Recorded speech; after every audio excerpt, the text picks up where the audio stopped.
ষোড়শ অধ্যায়ের সিদ্ধান্তে বলা হয়েছে যে যারা শাস্ত্র নির্ধারিত বিধির অনুশীলন করে না তাদের বলা হয় অসুর। হরি বল। শাস্ত্র মানি না, শাস্ত্র না মানিয়া পূজা পাঠ করলাম, যারা এই ধরনের পূজা কীর্তন করে তাদেরকে বলা হয় অসুর।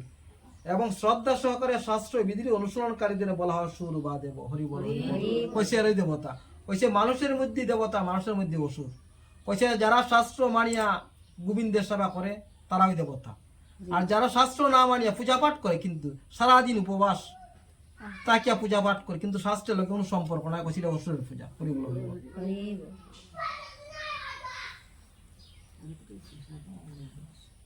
অর্জুনের মনের এই সংশয় শ্রীকৃষ্ণকে দূর করতে হবে। যারা একটি মানুষকে বেছে নিয়ে তার উপর বিশ্বাস আরোপপূর্বক এক ধরনের ভগবান তৈরিকরণে তাদের আরাধনা কি সত্য গুণের না রজগুণের নাকি তমগুণের? হরি বল। হরি বল। ওই ধরনের আরাধনা কি জীবনে সিদ্ধি লাভের পর্যায়ে উপনীত হয়? তাদের পক্ষে কি যথার্থ জ্ঞান লাভ করে পরম সিদ্ধির স্তরে উন্নতি হওয়া সম্ভব? যারা শাস্ত্র বিধির অনুশীলন করে না কিন্তু শ্রদ্ধা সহকারে বিভিন্ন দেব দেবীর মানুষের পূজা করে তারা কি তাদের প্রচেষ্টার মাধ্যমে সাফল্যমণ্ডিত হতে পারে? অর্জুন শ্রীকৃষ্ণকে এই সমস্ত প্রশ্ন জিজ্ঞাসা করেছেন। হরি বল। শ্রী ভগবান উবাচ ত্রিবিধা ভবতি শ্রদ্ধা গৃহীণাম স্বভাবজা সাত্ত্বিকে রাজসী চৈব তামসী চৈতি তাম শ্রীণু। শ্রী ভগবান বললেন দেহীদের স্বভাবজনিত শ্রদ্ধা 3 প্রকার। দেহীকে এখানে আমরা যত জন্ম আছে দেহ সবটি দেহী, যাদের ভিতরে দেহ আছে তারা হলো দেহী, আমরা সবাই দেহী। দেহীদের স্বভাবজনিত শ্রদ্ধা 3 প্রকার, সাত্ত্বিক, রাজসিক এবং তামসী। এখন সেই সম্বন্ধে শ্রবণ কর। হরি বল। কার কোন ধরনের স্বভাব? যারা শাস্ত্রের বিধিনিষেধ সম্বন্ধে অবগত হওয়া সত্ত্বেও আলস্য বা বৈমুখ্যবশত এই সমস্ত বিধিনিষেধ অনুসরণ করে না তারা জড় প্রকৃতির বিভিন্ন গুণের দ্বারা পরিচালিত হয়। হরি বল।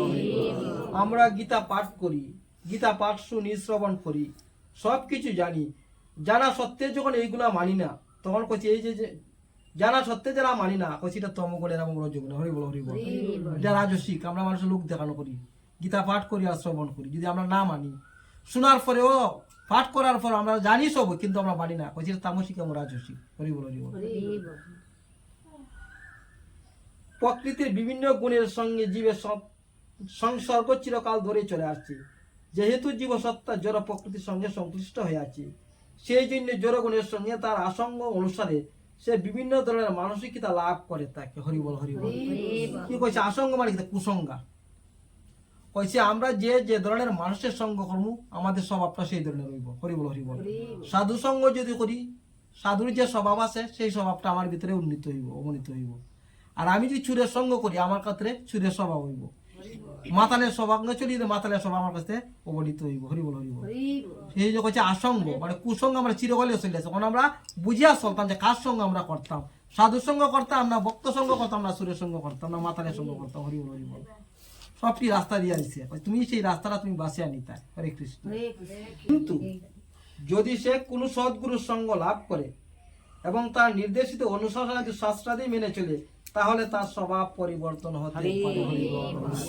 আমার স্বভাবটা খুবই বাজে ছিল, অসঙ্গ কুসঙ্গ করছি, কিন্তু আমি যদি এখনো যদি মনে করি না আমি যা করবার করছি ভুল করছি, গোবিন্দের শরণে আত্মসমর্পণ করিয়া যদি সদ্গুরু সঙ্গ করি, সদ্গুরুর সান্নিধ্যে চলাফেরা করি, সদ্গুরুর আদেশ মানিয়া চলি, সাধুগুরু বৈষ্ণবের কথা মানিয়া চলি, আমার স্বভাবের পরিবর্তন হতে পারে। হরি বল। হরি বল। ওই গত ঈশ্বর সূচনা নাস্তি, গত যেটা হয়ে গেছে সেটা আমরা দেখতাম না। হরে কৃষ্ণ। এটা শাস্ত্রের কথা, গত ঈশ্বর সূচনা নাস্তি, যে গত যেটা হয়েছে সেটার আমরা করতাম না, আলোচনা করতাম না, যেটা হইবার হয়ে গেছে। আমি যতই দোষ হইয়া থাকি, জানি না অজানা সত্ত্বে আমি দোষ করছি, ভুল করছি, কিন্তু এখন যখন আমার ভিতরে সেই জ্ঞানটা আসবো যে পূর্ব যা করছি সব আমি সেভ করছি, এখন আমি আর সেই পথে যেতাম না, তখন আমার কোনো পাপ আর থাকতো না। হরি বল। হরি বল।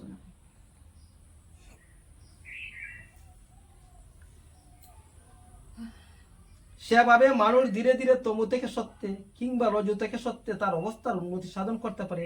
সিদ্ধান্ত হচ্ছে এই যে প্রকৃতির কোনো এক বিশেষ গুণের প্রতি অন্ধবিশ্বাসের ফলে মানুষ পূর্ণ সার্থকতার পর্যায়ে উন্নতি হতে পারে না।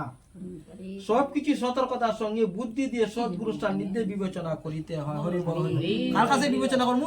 সদ্গুরুর কাছ থেকে।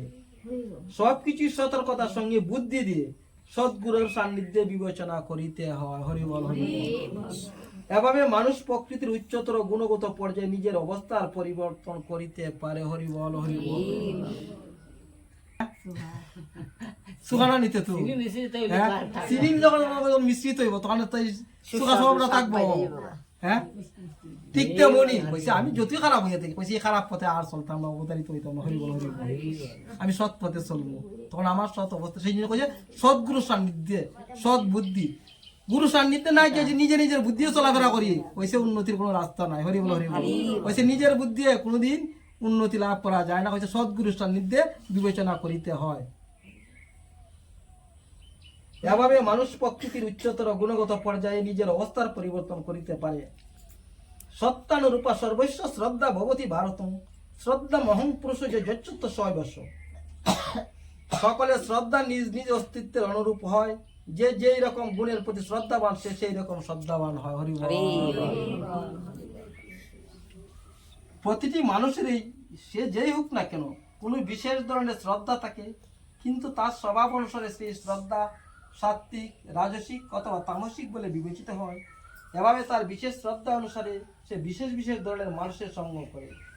এখন প্রকৃত ঘটনা এই যে পঞ্চদশ অধ্যায়ের বর্ণনা অনুসারে প্রতিটি জীবই মূলত পরমেশ্বর ভগবানের অবিচ্ছেদ্য বিভিন্ন অংশ বিশেষ।